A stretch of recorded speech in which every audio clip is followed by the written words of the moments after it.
Olá, seja muito bem-vindo a mais um episódio do Tech Talks. Lembrando que esse episódio é sempre o patrocínio da Tex Training Center, uma plataforma de ensino voltada aos profissionais da área fiscal. Nos comentários aqui nós vamos deixar ali o link da plataforma, acesse, veja lá nossas mais de 100 aulas disponíveis já a todos os profissionais da área fiscal.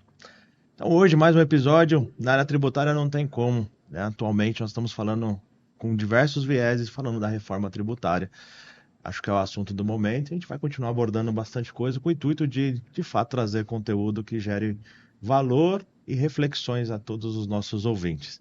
Hoje nós estamos aqui com o Alexandre Tertuliano da Costa. Como sempre, a gente faz a apresentação do mini currículo. Eu sempre brinco com a turma, Alexandre. É, É sempre, a gente faz de mini currículo, mas essa turma tem um currículo bastante grande.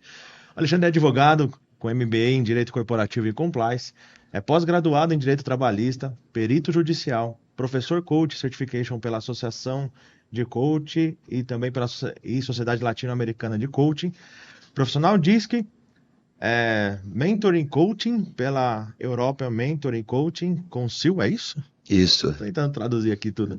Profissional Coaching Certification pela International Association of Coaching. Coautor de comentários da Lei do Super Simples pela editora Quarta e Latim. E também do ICMS-SS, discussões relevantes pela ABAT, que é a Associação Brasileira de Advocacia Tributária. Professor e autor de diversos cursos na área fiscal e tributária no SENAC.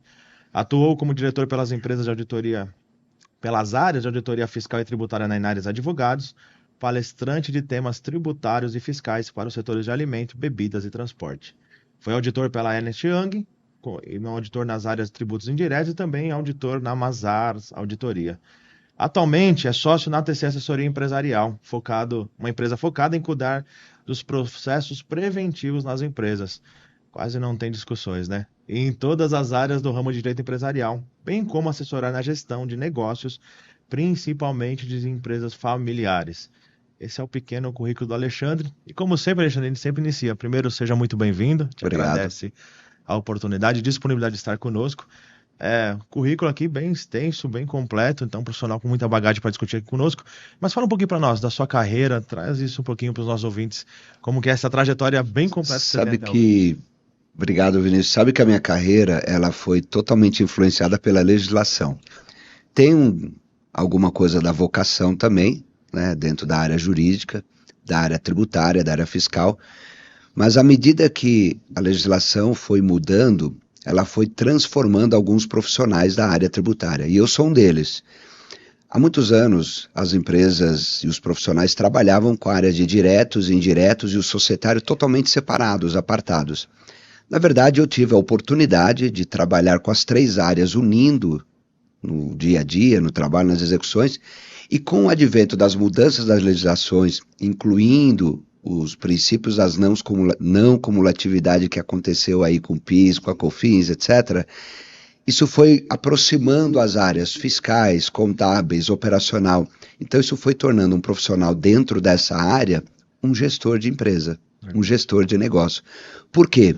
Não dá para você olhar, e isso se tornou perceptível, não dava mais para você olhar para uma empresa e para o seu negócio sobre um viés tributário de diretos e indiretos ou societário. Você tinha que começar a olhar como um todo. E um profissional dentro dessa área acabou se tornando um gestor de negócio, um gestor de empresas. E isso foi levando a gente até a carreira de executivo de empresa também. Até que chegou um momento que eu falei, pera um pouquinho, o executivo de empresa pode ser o empreendedor também do seu próprio negócio. Verdade. Então, como atuamos muito dentro da área das empresas familiares, aproximadamente 25 anos, mais ou menos, a gente se especializou muito do que acontece dia a dia dentro desse tipo de atividade, dentro desse tipo de empresa, dentro desse tipo de negócio, né? Agora, o que não dá para a gente no Brasil é se manter à mercê do nosso judiciário. Não é uma crítica, mas é uma realidade do que a gente enfrenta aí. É um fato, né? É um fato. O judiciário, ele te traz incerteza jurídica, infelizmente, né? Nem sempre. Outro dia a gente viu uma súmula que estava consagrada a simplesmente ser desmontada de um dia para o outro. Como assim? Mas há anos todo mundo sempre trabalhou em cima dessa súmula. Não, ela desmontou, não existe mais, não é mais ela. Então essa insegurança jurídica e esse tempo, ele também custa para as empresas. Então, qual é o grande foco de negócio que o nosso escritório, a nossa assessoria, a nossa empresa e a minha atividade acabou se voltando? A trabalhar o preventivo. Por quê? O preventivo é mais inteligente. O preventivo não te dá dor de cabeça, muito pelo contrário. Podemos dizer que é mais simples? O preventivo é muito mais simples. Ele traz, é verdade, uma boa vontade de você implantar e ter que vencer certas barreiras, porque quando você traz o preventivo para dentro da empresa, tem alguns setores e tem alguns profissionais que estão acomodados, né? E tá, ali tá tudo bem e tal, deixa como tá, vamos ficar assim. Mas é o seguinte, na verdade, o preventivo, ele vai trazer para a empresa a possibilidade de programar o seu dia a dia, a sua vida, a sua história e não depender do judiciário. Até porque isso melhora o ambiente de negócio. Quando você vai para o judiciário com uma outra parte, normalmente aquilo vai terminar de uma forma litigiosa, contenciosa, vai terminar de uma forma em que não vai ter mais negócio. Sim. Se você fizer um trabalho preventivo, você evita de ter o litígio com aquela outra parte e você pode ter negócio com ela o resto da vida. Exatamente. É muito mais estratégico, não é? Muito mais fácil. E hoje, assim, ainda, a gente vai ter um tema principal aqui pra gente falar com a turma toda, mas empresas familiares são a maioria no Brasil, né? Acho que é um fato, Mais né? de 90%. As grandes empresas que a gente conhece por aí, por exemplo, são empresas familiares. Muitos imaginam que não, porque essa empresa é isso, aquilo, é grandona, mas no fundo tem uma família por trás estruturando É todo o uma negócio. cultura empresarial nascer dentro das empresas. E é uma dificuldade logo também, né? Nascendo dentro das famílias. Então, o problema das empresas familiares é que é assim, durante o dia você está trabalhando com pessoas que fazem parte da família, têm sentimentos, tem uma série de situações envolvidas, por isso a necessidade de você ter uma assessoria que ajude na implementação de uma governança, de um procedimento preventivo, regras do jogo, nome para cada situação, aonde fica cada um, como que fica a participação nas decisões. Formalidades, né? As formalidades, a separação do que é, dentro do princípio da entidade, o que é empresa e o que é pessoa física, o que é sócio, tudo isso precisa ser tratado. Eu vou te contar uma coisa, esses dias eu atendi um cliente que iniciou esse processo, é uma empresa familiar que já vem andando, já vem trabalhando, vem dando certo, tudo, mas começou a acontecer alguns momentos assim, de um certo desconforto, justamente por causa dessa confusão de situações. A primeira reunião que nós fizemos com a família, para começar a implantar um espírito de governança, um espírito profissionalizado dentro da estrutura, iniciou com a família assim um pouco apreensiva, mas no desenvolvimento e na condução da reunião, quando terminou a reunião, eles estavam aliviados e o sentimento de família estava muito mais forte ainda. Que maravilha. Então, já fica uma dica aqui para quem está nos ouvindo. Então, você está dentro de um circuito, de um processo, de uma empresa familiar. E lembrando, o Eu Presa faz parte dessa questão de empresa familiar. Hoje a gente fala muito com pessoas que estão se tornando PJs, né, estão indo para uma vertente um pouco diferente de empreendedorismo, mas desde o início, se tiver um processo, uma assessoria, sem dúvida nenhuma vai ajudar e vai trazer algo muito diferenciado para a longevidade do negócio, né? A gente tem uma campanha que está subindo no mercado aí do Thales Gomes. Acho que tem alguma coisa de curso, alguma coisa por trás ali, mas ele iniciou assim, espécie em extinção. Porque é espécie em extinção, porque a cada 4 horas no Brasil se fecha uma empresa. Verdade. Então, olha só a importância de ter uma assessoria aí dentro do negócio. E dentro do que nós mais estamos falando aqui todos os episódios, que é a reforma tributária, que está aí, tivemos aí a entrega do projeto de lei complementar diretamente ali no Congresso, e está tendo muita discussão, está tendo muito diz que me diz, muita situação onde a gente imagina que como que vai ser, qual que é o impacto, qual que é a tratativa disso tudo. E tem diversas vertentes que as empresas precisam olhar no hoje. As empresas precisam estar já habituadas a tratar no hoje para quando chegar esse amanhã, que é a reforma tributária, é o período de transição, efetivamente da reforma tributária, as empresas estejam preparadas. E o tema principal que nós vamos trazer aqui nesse episódio é de contratos. Hoje, o Alexandre vai trazer para nós, existe uma diversidade de tipos de contrato, comentando aqui um pouco de iniciar a gravação, nós vimos tipos, validações, formatos que existem de contratos, então é um assunto muito importante, que ele já é necessário olhar no hoje, nós vamos falar um pouco sobre isso, e também se preparar para amanhã. Então traz esse overview para nós, falando de contrato, Alexandre, assim, jargão popular, que o que é o contrato, mas do formato um pouco mais bacana de conhecimento. É assim, olha, o contrato... o que nós conhecemos dele aí no mercado é assim, é um acordo, uma convenção entre duas ou mais partes, né? e que, obedecida às regras que estão lá no Código Civil, há uma certa liberdade para você fazer um contrato, né? Você seguiu aquelas regras, você tem a liberdade. Então o contrato ele passa a fazer lei entre as partes. Mas, na verdade, dentro de uma intenção de compliance, que é estar de acordo, e de um plano de integridade, o contrato, na verdade, é o principal elemento, ou um dos principais elementos, para uma empresa estar dentro de uma integridade e dentro de um compliance. Por quê? Porque o contrato ele traz a previsibilidade para o teu futuro, deve trabalhar a mitigação dos riscos financeiros, e aí a gente tem um impacto muito forte sobre a precificação, sobre a questão fiscal, sobre a questão tributária, mesmo as obrigações acessórias. Então, o contrato, ele é um elemento importantíssimo para o plano de integridade do próprio negócio. Ele é o primeiro. Então, o contrato, ele tem que hoje, mais do que nunca, ser feita uma nova leitura, dar uma nova olhada, ressignificar a importância dele. Sabe por quê? Porque tem muitas empresas que, num plano comercial, por exemplo, tomando só um exemplo mínimo aqui na nossa história, a gente vai avançar em outras coisas, mas tem muitas empresas que fazem uma proposta como se ela fosse um contrato, e não é. Aí eu vou vou abrir uma parênteses aqui, eu era um desses, tá? Quantas vezes assim, tô essa uma proposta aqui, eu aceito sua proposta, aquele e-mail de aceita a proposta vai pra frente e a gente esquece do contrato, que é a formalidade, né? Não existe mais fio do bigode, né? Não é, então, a proposta, ela tem uma característica muito mais comercial, ali daquele momento de compra e venda, aceito, não aceito e tudo, combinamos ali algumas coisas, mas é a proposta. Contrato é onde estão todas as obrigações, deveres e direitos de ambas as partes ou de todas as partes envolvidas, e é aquilo que assegura a continuidade, traz transparência, traz segurança jurídica, que esse é um ponto importante do contrato. A grande função do contrato é trazer segurança jurídica para as partes que estão envolvidas. E essa segurança jurídica, ela está envolvida justamente nessa questão da transparência, como nós vamos resolver eventuais situações se caso precisarmos nos socorrer do aspecto legal, do aspecto jurídico. Então o contrato, ele é um elemento primordial para inclusive mitigar riscos dentro de um próprio negócio. Agora, quando você soma a quantidade de situações que a empresa tem no mercado, a inexistência do contrato é uma enorme fragilidade para a empresa. Para a empresa, para os seus fornecedores, para os seus clientes, acaba se tornando algo que um tijolo que tirar daquela construção, ela vai derrubar a construção inteira. Com certeza, com certeza. Então o contrato ele traz a formalidade de um equilíbrio nos próprios negócios da estrutura da empresa. Maravilha. Uma coisa que a gente estava falando um pouco antes de iniciar aqui é as diferenças de compliance e integridade, né? Que muitas vezes se misturam ou não. Explica isso um pouco para nós.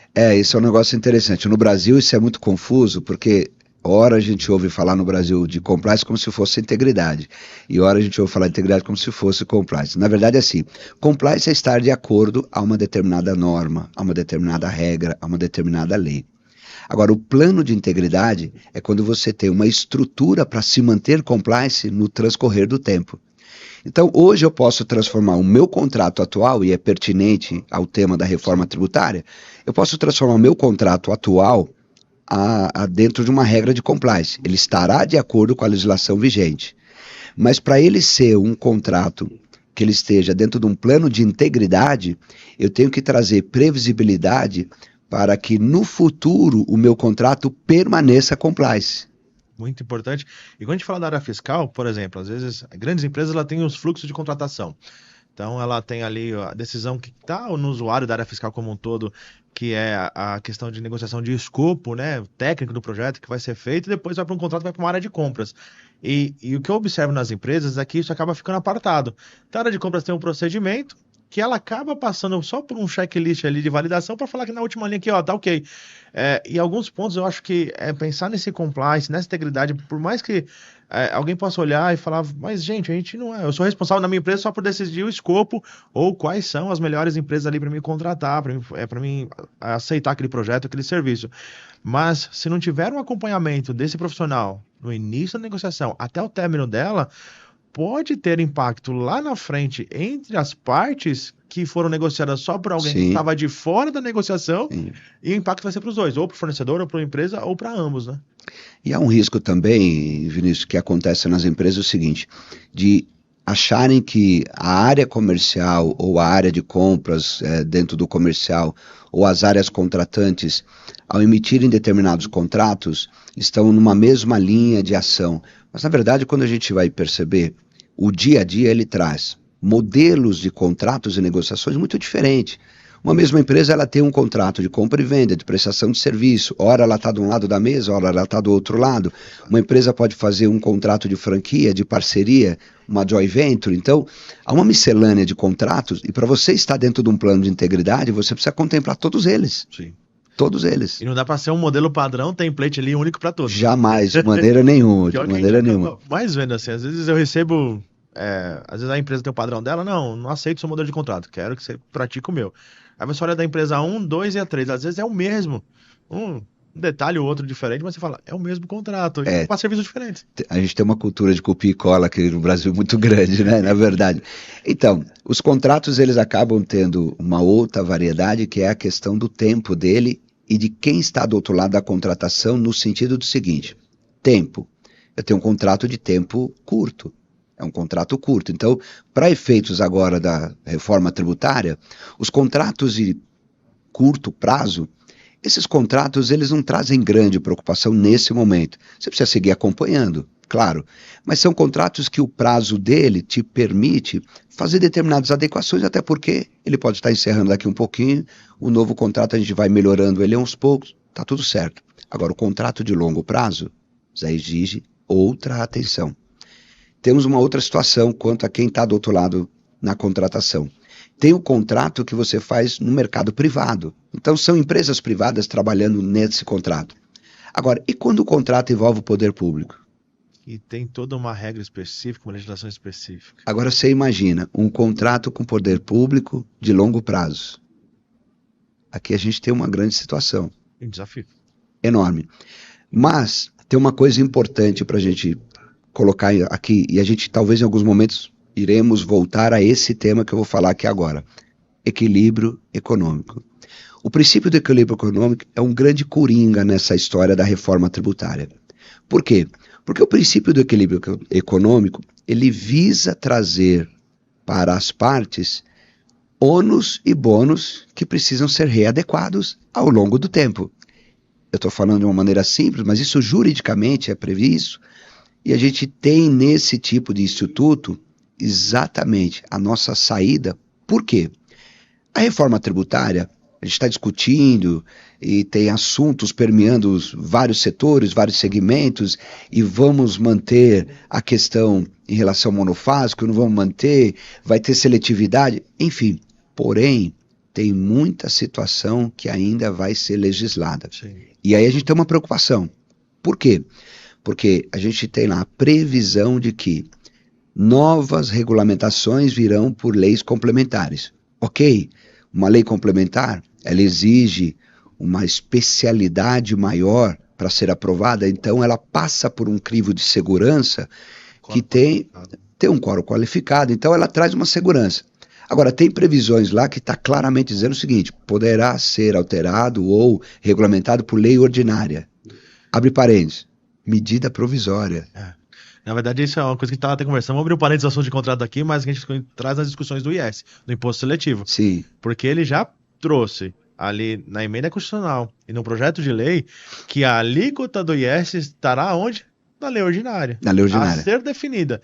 Ou seja, isso pode ser instável, na verdade se tornará instável, porque quem entrar no governo pode pensar de uma maneira, não só do ponto de vista de alíquota, mas também de produtos incidentes àquela cadeia. E isso traz essa dificuldade quando a gente fala, vou planejar os meus contratos, as minhas informações a longo prazo. Vai incidir, sobe, a gente fala sobre, está sendo chamado de imposto do pecado, né? É, imposto do pecado. Mas quantas situações que pode abrir uma incidência que hoje, algo que a gente estava falando, que é ilegal hoje, amanhã se torna legal e o mundo inteiro incidência. A grande realidade é que é o seguinte, o que está por trás do imposto sobre o pecado, né? O imposto do pecado, né? Que a gente está chamando aí. É que assim, existe um interesse muito grande o que se promulga, o que se declara é assim, olha, o imposto sobre o pecado é para tentar desencorajar o consumo. Não, não é. Não é. Na verdade, é até o contrário, é para dar uma certa legalidade extensiva a algumas coisas que daqui a pouco a gente vai passar a perceber que, olha, espera um pouquinho, até então isso não podia, não, mas pagando imposto agora pode. Né? Então, é uma forma arrecadatória. Vamos dizer aqui no Brasil que a gente tem uma história aí permeando determinadas atividades voltadas aos jogos de azar, sim, que a gente já sabe que isso também é algo que o governo toda hora está olhando para ele. Por quê? Ali tem uma fonte de recurso muito grande tramitando. Ninguém imagina o tamanho, o volume disso, né? Enorme, enorme. E assim, então, a questão de você legislar o imposto sobre o pecado é porque ali é uma fonte de receita. Ponto. Não é para inibir o consumo, é porque ali é uma fonte de receita e há interesse, os olhos do fisco estão voltados para lá, do governo, e essa insegurança de ser legislado por lei ordinária é algo que a gente vai ouvir muito. Olha, eu vou te dizer, vão sair muitas teses jurídicas aí. Aí saindo teses jurídicas, a gente vai para um contencioso tributário, que vai encher novamente o judiciário de ações e discussões, e quem sabe uma nova tese do século. É verdade, é verdade. A verdade é assim, o que está acontecendo com a reforma tributária agora? A gente sempre teve no Brasil uma grande indústria tributária. Né? Há um artefato para atender a área tributária, o fisco. A gente costuma ouvir dentro das empresas, agora falando de uma forma micro, a gente costuma ouvir que dentro das empresas existe uma empresa só para cuidar da área fiscal da empresa. Não tem nada a ver com a atividade da empresa, mas ela tem uma empresa para cuidar da área fiscal. Obrigações acessórias, enfim. A nível macro, falando do país, da nação, a gente tem uma estrutura muito grande que sobrevive da área tributária no país. Há muitos anos isso vem acontecendo e não mudou. A reforma tributária, me desculpe a franqueza, mas ela trouxe mais do mesmo. Sim. Até aumentou, porque agora a gente tem um comitê gestor aí para poder... Meu caro, a indústria tributária, ela vai bem, obrigada, ela continua, está mudando algumas nomenclaturas, mas no Brasil não houve uma reforma. Na verdade, a gente está tendo uma transformação, até porque, quando a gente pensa de reforma tributária, a gente deveria pensar o seguinte: quem está sendo tributado? A melhor das hipóteses era o contribuinte ser tributado pela sua capacidade contributiva. E, na verdade, a gente tinha nos impostos indiretos, temos neles ainda até hoje, temos nos impostos indiretos a tributação sobre a operação. Então não é pela capacidade do contribuinte, é pelo valor da operação que está envolvido. E quem que é o último da cadeia que vai pagar por toda essa carga? É o que menos tem a capacidade. E a reforma tributária não muda isso. Sim. O IBS e o CBS continua trazendo mais do mesmo. É interessante, agora eu não vou lembrar de cor, mas eu lembro que quando se iniciou as discussões ali ainda PEC 45 ainda, um dos princípios era de se observar a capacidade contributiva. Esse texto em si, ele sumiu. Ele não veio, verdade. Ele não veio para a PEC ali na versão 2, vamos dizer assim, da 45, muito menos para a emenda constitucional, que alterou o artigo, não é o 50, é o 23, salvo engano, da Constituição, que altera ali, falando sobre os princípios tributários ali. Ele não tá lá. Tá lá a defesa do meio ambiente e tudo, mas a capacidade contributiva foi tirada. Então, vou te falar duas coisas dentro do que você falou aí agora, que é o seguinte. Uma delas é a seguinte. Em meados dos anos 80, nós tínhamos aqui no Brasil o imposto compulsório. Sim. Então, nós sofremos aqui esse tipo de situação. Agora a gente tem ele com a nomenclatura, e não sou eu que estou falando, tá? Eu faço parte de um grupo que corrobora essa informação, mas não sou eu só que estou falando, não. Nós temos de volta o imposto compulsório, sabe aonde? No cashback. Por quê? Você vai pagar primeiro para lá na frente você ter direito a receber. É compulsório isso. Mudou de nome, ficou mais bonito, levou ele para uma boutique, mas ele... Principalmente então é isso também. Que no momento do pagamento vai ter a retenção. E aí eles falam, vai ter um código, alguma coisa no boleto, no cartão que vai tirar uma parte. Nada mais é do que eles estão garantindo a arrecadação naquele momento. E uma outra coisa que me preocupa, essa questão de você trazer o meio ambiente para a história tributária. Não que não seja necessário, é necessário. Mas o que me preocupa nesse ponto específico? Quando você traz o meio ambiente e você sabe que nós estamos num cenário que a política no país, ela oscila à baila de quem está no poder no momento, Exato. e não estou fazendo crítica a ninguém, Sim. mas só estou dizendo que assim, realmente é um fato. O que acaba acontecendo? O que pode ser aprovado e liberado, assim como no imposto do pecado, dentro da área ambiental, uma vez que você pode regularizar ela através da cobrança tributária. Então a gente pode ter muita surpresa aí pela frente. Bastante, bastante. Trazendo aqui um fato recente, falando nem de contrato, que me preocupou bastante. Então a gente teve ali, tá tendo uma briga entre Congresso e governo sobre a questão da desoneração da folha de pagamento. Sim, E você tem muitas empresas que cedem mão de obra, né, dela, e ela acaba sendo beneficiada, ela faz cessão de mão de obra ali, efetivamente, no seu contrato de serviço. Mas das partes que envolve precificação desse serviço está envolvido que ela paga um pouco menos de tributo pelo fato de ela ter a sua folha beneficiada. E agora estamos nessa segurança. O governo empurra do lado, o Congresso empurra do outro, e um contrato desse, mesmo que seja curto prazo, vai ser impactado. Como que a empresa consegue, ela como prestadora de serviço, ou ela até mesmo como tomadora, como que a gente consegue, num contrato, mesmo que seja curto prazo, garantir minimamente que a gente vai ter alguma oscilação de preço, porque um mês não temos um benefício ali da redução da carga, no outro mês não tem mais, como que fica essa tratativa no contrato? na verdade, esse é um dos momentos em que se faz bastante necessário a atuação de profissionais, tanto da área tributária como da área jurídica, para um preventivo. A empresa mais do que nunca tem que fazer cálculos o tempo todo. Teve um participante aqui, ou uma participante, se eu não me engano, que falou bastante sobre isso. Façam planilhas, façam cálculos, Sim. né? Teve uma colega, acho que da Heineken, que falou isso. Então, assim, e é isso mesmo. Façam planilhas, façam cálculos o tempo todo. Nesse momento, a gente precisa ter muita cautela.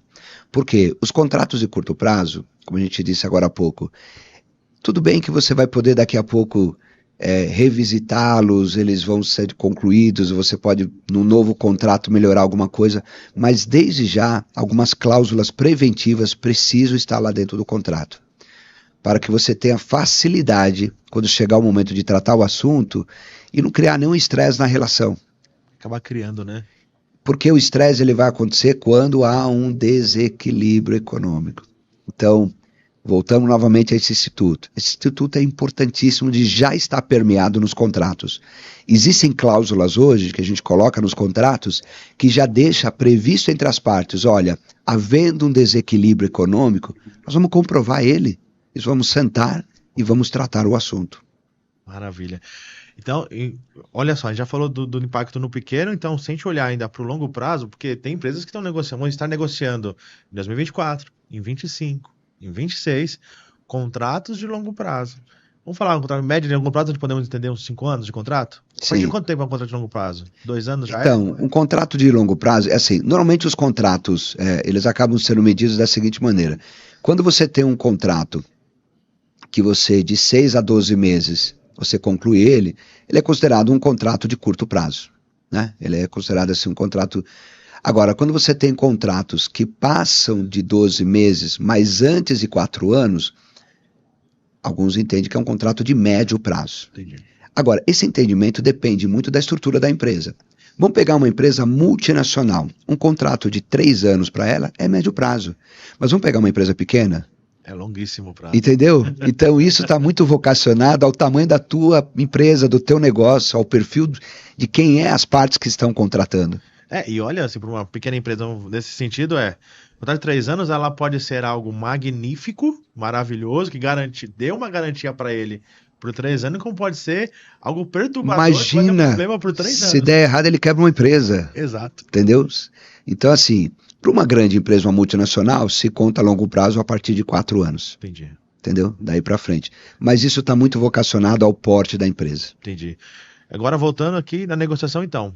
Se é a longo prazo, independente do seu tamanho, entende-se que ela vai passar, pelo menos, de alguma maneira, no início do período de transição ou na transição já efetivamente ocorrendo. O que eu coloco numa cláusula permeando essa questão da transição, já que, vamos falar, estamos aqui em maio de 2024.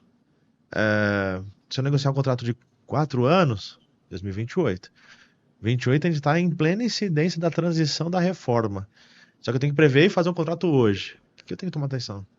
Então, quando você está fazendo um contrato, o item que você tem bastante preocupação, que as empresas têm bastante preocupação, é o preço, a precificação.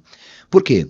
Porque dentro da precificação vai estar o custo da mão de obra direta, o custo da operação em si, as mercadorias que você está comprando para revender, se for o caso, ou a matéria-prima, enfim, tem todo o custo, então tem os custos diretos, os indiretos, os fixos, os variáveis, e tudo isso é permeável à alteração pelas legislações, seja por conta da reforma tributária de agora, ou mesmo fora da reforma tributária. Sim.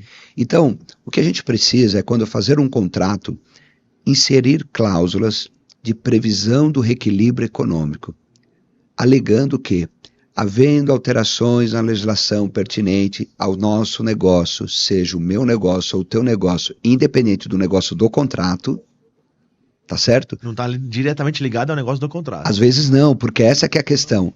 Eu tenho uma atividade, que a minha atividade é na área jurídica de assessoria. Ok, quando eu presto um determinado serviço para uma empresa, seja no auxílio de uma gestão, numa assessoria jurídica, o que acaba acontecendo? Aquela atividade, ela está permeada por uma questão que às vezes sofre o impacto por causa da minha composição. Então, eu preciso dizer no meu contrato que, havendo uma alteração na legislação que afete a minha atividade, a minha prestação de serviço ou a minha venda de mercadoria, se for o caso, ela precisa ser revisitada também. Isso é equilíbrio econômico. Porque a gente sempre observa nos contratos como todo se houver alterações tributárias ali, de alíquota, tudo bem, isso compôs um preço. A partir da reforma tributária, em tese, a gente tem um imposto que sai daquele custo de maneira direta, porque agora ele é por fora, então eu não precisa estar naquele preço. Sim. Mas eu precifiquei hoje com ele lá dentro, porque, sei lá, o ISS, por exemplo, de prestação de serviço, é um imposto cumulativo, tá lá, não tem o que fazer com ele. Mas ele vai sair do imposto cumulativo para um IBS-CBS não cumulativo e por fora. E eu preciso ter que justificar num contrato que lá na frente, hoje, que está por dentro, se torna por fora, mas esse aumento também é uma previsão legal e uma ajuda para aquele meu destinatário, que parte daquele valor vai poder se creditar. Isso também, não apenas esses pontos que você colocou são bem salutares, nós temos uma seguinte situação também. Nós temos as definições de quem paga e quem não paga. Tanto quem está para trás da cadeia, quem está nessa daqui agora, como a relação contigo. Então, tem um conjunto de situações, e aí eu vou resumir a 2 pontos. O contrato precisa ter previsão, ou melhor dizendo, segurança para o que é previsível e para o que é imprevisível. Essa. Pois é. Porque tem consequências que são incalculáveis, ainda que ela seja prevista.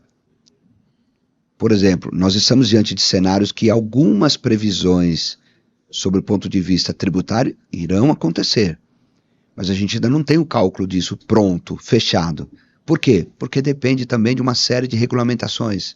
Sim. Então, está na hora da gente começar a colocar nos contratos questões para equilíbrio econômico sobre ponto de vista previsíveis e os imprevisíveis também. E aí, olha só o desafio do profissional, das empresas, seja ela tomadora, compradora, vendedora ou a prestadora, de se ater. Por quê? Quando você coloca uma cláusula de algo que é imprevisível, eu imagino eu como contratante ou até mesmo eu como um prestador.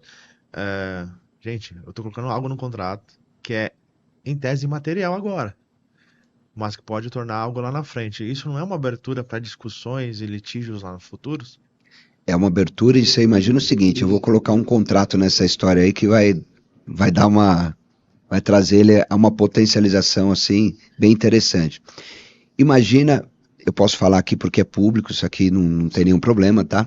Você imagina uma joint venture a longo prazo com a Petrobras. Virou um... A necessidade de você readequar, a partir de agora, de já sentar e já começar a estruturar isso tudo, é para ontem. É para ontem. Só que assim, hoje, nesse momento, a gente fala assim, olha, eu vou readequar, mas eu vou readequar a quê? Não temos. Então, a ideia é, Primeiro, readeque. Qual é o meu conselho hoje? Vamos fazer uma leitura de todos os contratos que a empresa está em andamento. Não importa o prazo, vamos fazer uma releitura. Esse é o primeiro ponto. Vamos ler todos os contratos agora, já com vista ao que a gente tem na mesa. O que está acontecendo? Né? O que é possível. Vamos começar a montar essa estrutura e vamos fazer essa leitura e verificar aonde estão os pontos frágeis que nós precisamos readequar. E começa a fazer a readequação agora. Por que agora?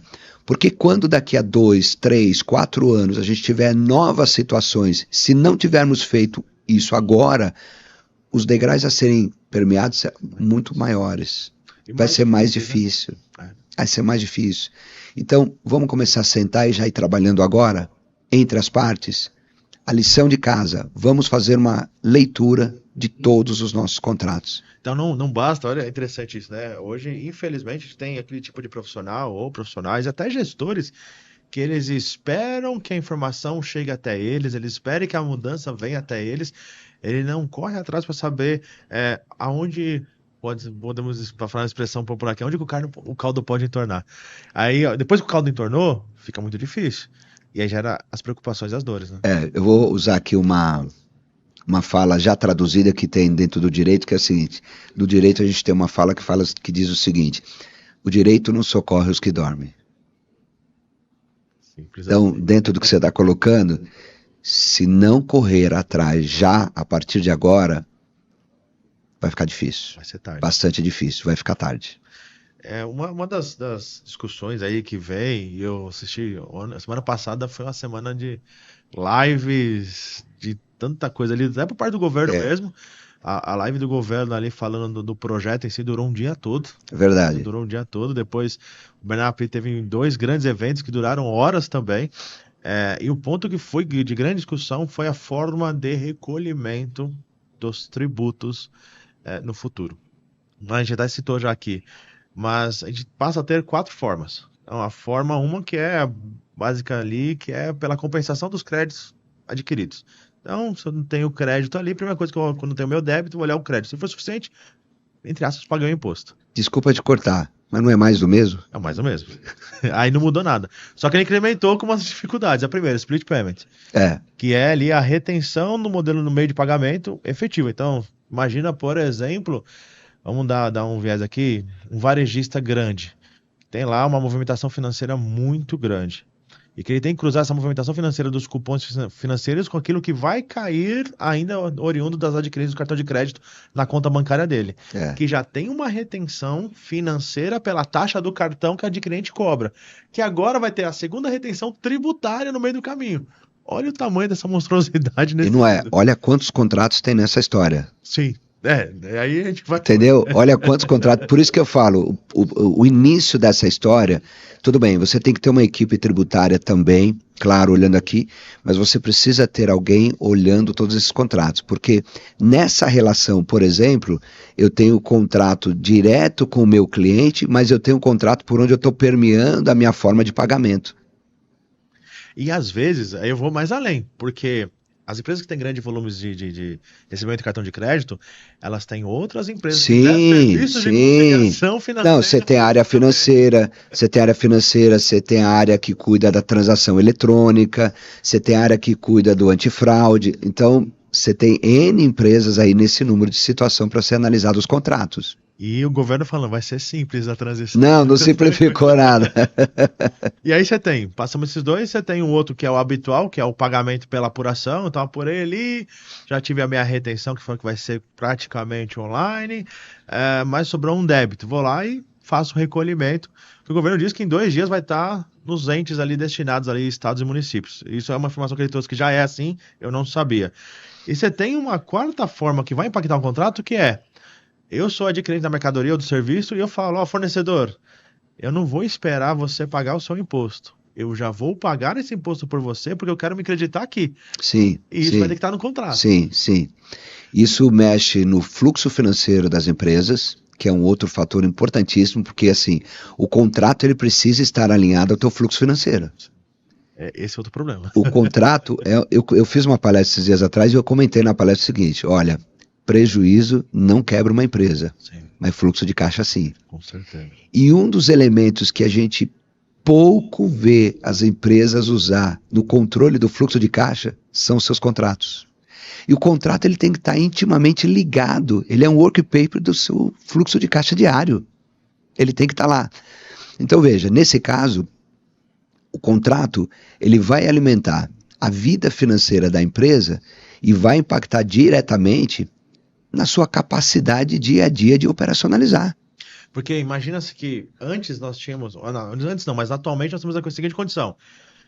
Tem determinado imposto. Vamos falar do ISS aí, que é o que normalmente vence primeiro nas empresas. Ele vence ali tem ISS e município que vence dia 2, dia 3. Sim. O outro, a maioria entre dia 8 e dia 12 ali é o que vence. Mas as empresas acabam, às vezes, como medida de fluxo de caixa, mediante que ela tem, ela fala, ao invés de pagar dia 10, eu vou pagar dia 15, porque vai cair um valor de um cliente ali para recolher. E só que agora vai acontecer o quê? Se ela emitir um boleto, aquele boleto que ela emitiu para fora vai cair líquido de imposto, ou seja, já atrapalhou todo o fluxo dela. Então, mas tem uma coisa que eu acho que em uma das legislações, das regulamentações que estão por vir, vai interferir nisso daí. A intenção há um princípio de se tributar no destino, né? Então, esse é um princípio que está se buscando nessa reforma tributária. Então, quando o princípio está em se tributar no destino, eu entendo que a legislação vai precisar regulamentar, inclusive quando o destino pode fazer essa escolha. Olha, eu quero pagar. Não, se a legislação está dizendo, olha, vai ser tributado no destino, algumas regras terão que ser explicadas e colocadas para que o destino possa exercer essa escolha também. Porque já vai estar nele o final da tributação. Entende? Já vai estar para aquele estado, para aquele município. Eu fico imaginando aqui, você está comentando, eu fico imaginando aqui a operacionalização sistêmica disso. Porque eu tenho a condição de, hoje onde eu trabalho numa vertente tributária e numa vertente sistêmica. Sim. E aqui o governo está falando que é simples, que não é. E esse que o governo está falando simples para as grandes empresas já não vai ser. Por quê? O governo está falando, por exemplo, a gente vai ter uma conta corrente tributária para o contribuinte ir lá acessar e consultar qual que é o saldo tributário dele de maneira online e efetiva. Só que grandes empresas eles trabalham com softwares. E não vai ter, vai ter que ter alguém com uma API, alguma coisa que vai chamar esse software do governo para trazer esse real time. Sim. Só que olha a complexidade sistêmica se essa regra não for 1 para 1. Então a gente teve aqui por exemplo, a Rebeca, que é uma das diretoras ali de indiretos das Casas Bahia, e ela falou, Vinícius, a gente entrega 44 mil arquivos anuais. Porque ela tem... Não é pouco, né? Não, imagine a complexidade uma empresa, dela. É uma empresa. Porque assim, imagine, no caso dela, a gente tem, no destino mas se o contribuinte, se o cliente da empresa for retirar dentro da empresa a mercadoria é uma coisa, se ele for entregar é outra. Então, aqui a gente tá, São Paulo é uma cidade grande, comporta muita gente, mas não precisa escapar muito não, a gente tá muito, muito próximo de Osasco, de Barueri, de Guarulhos. E de repente tem um mega saldão nas Casas Bahia lá de Guarulhos, só que eu moro em São Paulo. Moro em São Paulo. Aí vai ser um preço, se eu retirar lá, se eu pegar aqui, vai ser uma forma de recolhimento, pode ser uma forma diferente de recolhimento se eu retirar lá ou se eu mandar entregar aqui em São Paulo. Olha só a dificuldade sistêmica para uma empresa, quantas variáveis ela vai ter que ter a percepção, além da alíquota, porque a gente falou até então muito da alíquota. Você tem que olhar a alíquota do destino, que é uma composição entre estado e município. Só que hoje não só isso, o que você está me trazendo além de olhar o todo, que já é complexo, falar onde vou entregar para montar meu preço final e até minhas propagandas de marketing, porque eu vou ter que regionalizar as minhas propagandas, eu ainda vou ter que tomar conta para onde que eu vou recolher, quando que eu vou recolher, como eu vou recolher. Então, e dentro disso que você falou agora, tem uma situação que a gente ainda tem uma variável, que é a questão da alíquota, né? Está previsto que iremos ter alíquotas pré-determinadas, né? São as alíquotas previstas, as alíquotas referenciadas, né? As referenciais, mas cada estado e cada município poderá estipular a sua alíquota. Agora, você imagina como vamos fazer, porque a ideia era acabar com a guerra fiscal, né? Ao excluir o ICMS dessa história, que é um dos principais fatores da guerra fiscal entre os estados, você vai estar excluindo a possibilidade de uma série de benefícios que estados Brasil afora praticam. Porém, quando você devolve para o Estado o poder de legislar e trabalhar as suas alíquotas, mesmo tendo uma alíquota referenciada, aí você pensa o seguinte, olha, eu tenho um Estado numa determinada ponta do país que está numa condição econômica, e eu tenho outro Estado que a gente sabidamente conhece, que está em outras pontas, com outra condição econômica. Então, Tem poder de margem, né? dificilmente a guerra fiscal não vai acontecer. Alguma forma, de alguma maneira, não estou criando teses não, mas vai acontecer, entendeu? Vai acontecer, porque as alíquotas, elas irão promover essa possibilidade, ao passo que cada estado vai poder determinar a sua alíquota. E, por exemplo, vou trazer uma outra discussão aqui nessa vertente, que é, quando a gente fala de sistema, o sistema ele não tem uma cadeia pós-vírgula de casas decimais infinita. Não tem. Nem o sistema, nem o Não. XML. Não. Aí você tem a possibilidade de um estado ou do município variar zero alguma coisa. Esse zero alguma coisa por 10 mil unidades, por 100 mil unidades... Não, é 1 milhão de coisas.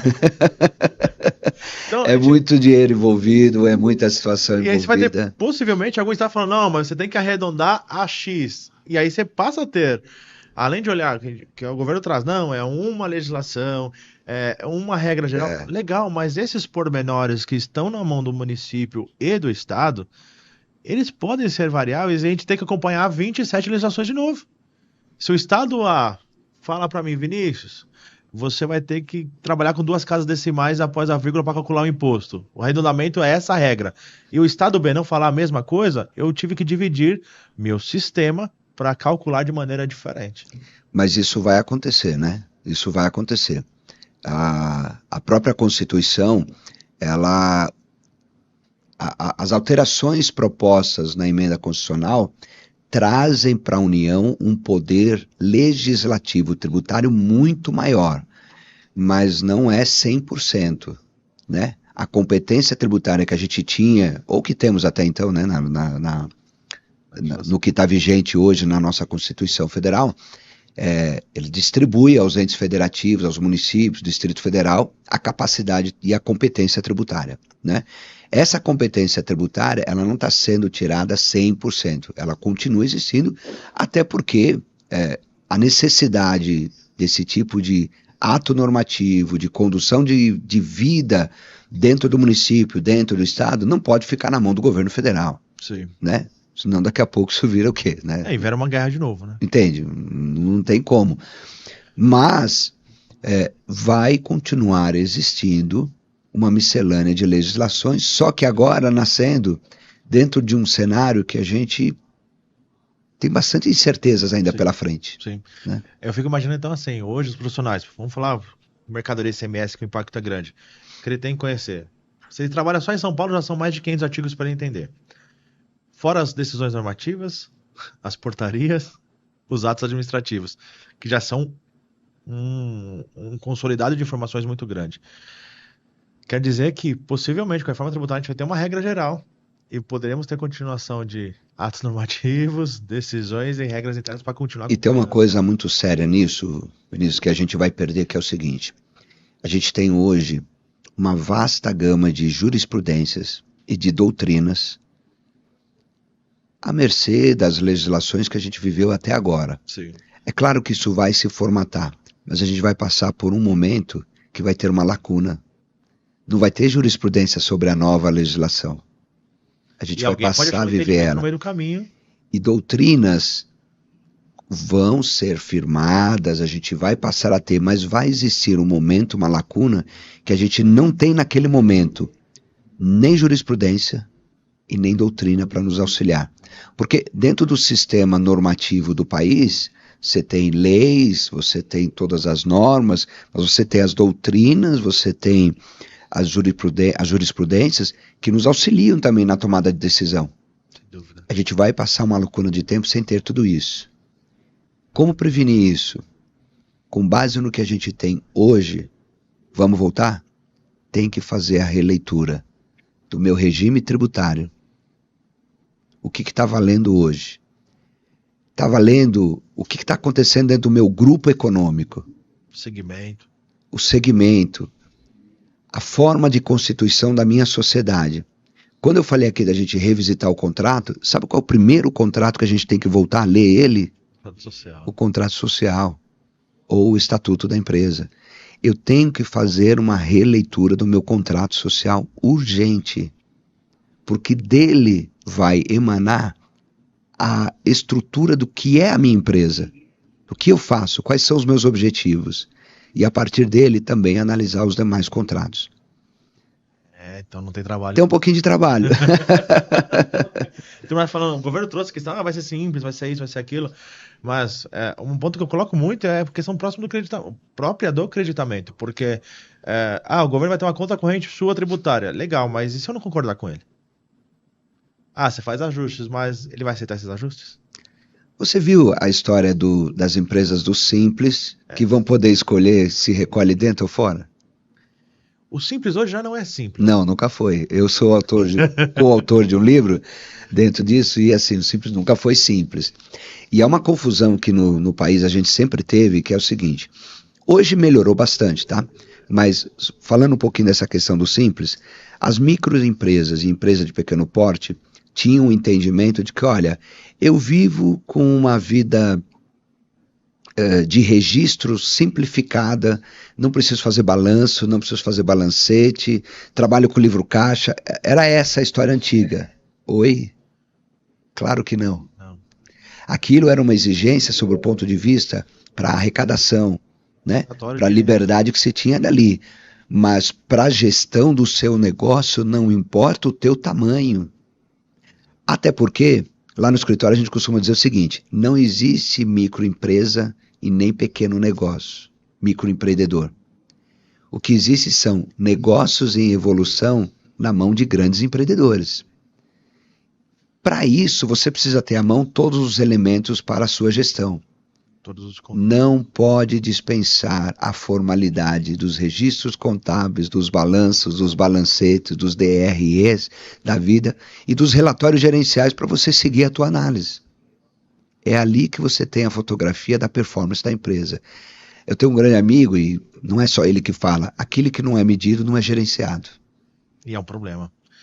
Imagina essa história do Simples, que já não é simples, que ele tem que montar o preço do produto ou serviço dele, que já é uma dificuldade, hoje na situação atual já é uma dificuldade, e que daqui para frente tem que fazer conta, peraí, que caminho que eu vou? Em que período que eu vou? Para quem que eu forneço? Por exemplo, academia.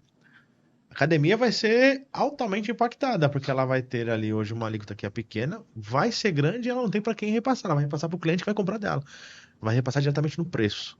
Ele não tem uma cadeia. Quem é meio de cadeia consegue falar, vou te prestar, vai aumentar o preço por causa da carga tributária, mas aqui você vai compensar isso com crédito. E o Simples Nacional, ele não tem uma regra fixa. Ele vai depender da análise dele, anual no contexto para ver o regime que ele vai fazer, provavelmente, mas diária para quem ele vende e de quem ele compra. Agora, você imagina a academia, ela tem no mínimo 2 contratos, tá? Ela tem o contrato, porque a academia ela tem a prestação de serviço e às vezes tem a venda de uniformes, Sim. Tem a venda de suplementos, não é? Tem lá algumas coisas. Então assim, você tem venda de mercadoria e você tem prestação de serviço.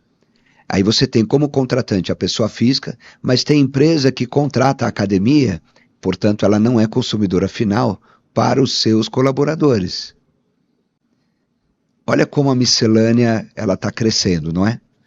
E aí, olha só, aí olha como o negócio vai longe, porque mediante isso tá limitado lá a questão de uso pessoal, a parte de convênio médico. Convênio médico usado pelos profissionais ou pelos gestores não tem crédito. Mas é a academia que eu contrato para os meus profissionais, que também não tem uma relação direta com o negócio, vai ser considerada uso pessoal, como está vindo na legislação? Já achamos aqui numa discussão aqui, bem dizer, aleatória, já um ponto de discussão sobre a matéria que está sendo de alguém que, por enquanto, em tese, está no Simples. Né? Alexandre, olha, acho que se a gente for pegar todos os detalhes... Tem assunto, tem assunto. Mas eu queria aqui, para a gente não estender tanto, primeiro te agradecer e trazer essas considerações finais de todos os temas que a gente trouxemos aqui, que não falamos, nosso foco principal é contrato, mas a gente pôde observar o quanto que um assunto, que é um tema, que é contrato, quantas frentes de atuação que ele tem, quanto impacto que ele tem, Faz um resumo para nós aqui, o que você orienta, quem nos ouve hoje? Gestores, profissionais ali de TI, profissionais de TI que às vezes tem a sua empresinha PJ para poder prestar serviço ali, Sim, sim. e tem também gestores de grandes empresas que precisam olhar para isso com uma vertente de cuidado e de zelo, para lá na frente não ter que levar para um administrador, para um conselho, uma Sim, situação sim. de preocupação. Eu acho que tem alguns pontos chaves que a gente até permeou aqui durante a conversa, que é o seguinte, olha, você tem que sempre lembrar que o contrato, ele é um fator de integridade da tua empresa muito importante. Ponto. Começa daí. Segundo, ele tem que trazer segurança jurídica para o teu negócio. Terceiro, você precisa lembrar do Instituto do Reequilíbrio Econômico, porque esse é um grande coringa necessário e importante de ser considerado. E por último, eu acho que assim, o preventivo. O preventivo tem que estar inserido nesse momento da história. Independente do tamanho, né? Independente do tamanho, mas, aliás, principalmente pela questão do tamanho. O preventivo ele tem que estar inserido agora, mais do que nunca, e começar a fazer uma releitura de todos os seus contratos, considerando esses pontos que a gente acabou de falar agora. Maravilha. Então, a quem nos ouve, você pode ter certeza, não vai terminar o emprego, Muito pelo não vai contrário. faltar trabalho. Não vamos parar de trabalhar em fechamentos, porque o fechamento, e isso eu vou abrir um parênteses nesse encerramento, que é, o fechamento hoje, olhei minha foto do passado, fechei o mês e tem minha previsão aqui do mês futuro. Sim. O que o governo entregou para nós você tem seu fechamento. Você vai ter acontecimentos numa janela de tempo para você saber o que vai acontecer no dia 20 ou no dia 25. E aí é um trabalho que vai ser contínuo, ou seja, uma equipe de fiscal não vai parar no dia 3, entregou o fechamento e acabou. Não, ela vai jamais, continuar vai acompanhando continuar. até o pagamento efetivo. Então, e negociando com o fornecedor. Então, quem nos ouve, não tenha dúvida, você vai ter trabalho. Então, para encerrar aqui, primeiro eu gostaria de agradecer, Alexandre, novamente. Muito obrigado por estar aqui conosco, Foi um prazer. trouxe muito ponto que nem eu tinha parado para pensar em muita coisa. Isso é legal, eu falo com a turma, porque sempre que vem um convidado aqui, por mais que a gente fala, reforma tributária, isso, aquilo, não é. Sempre alguém agrega um ponto de discussão. É muito extensivo, não é? Vai É muito longe. extensivo. Então, gostaria novamente de agradecer. Muito obrigado pela contribuição.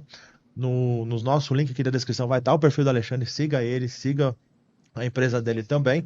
Siga nosso podcast aqui, compartilhe ele, porque é ele que leva a informação adiante e nos ajuda a continuar com esse grande projeto. Então, gostaria de agradecer.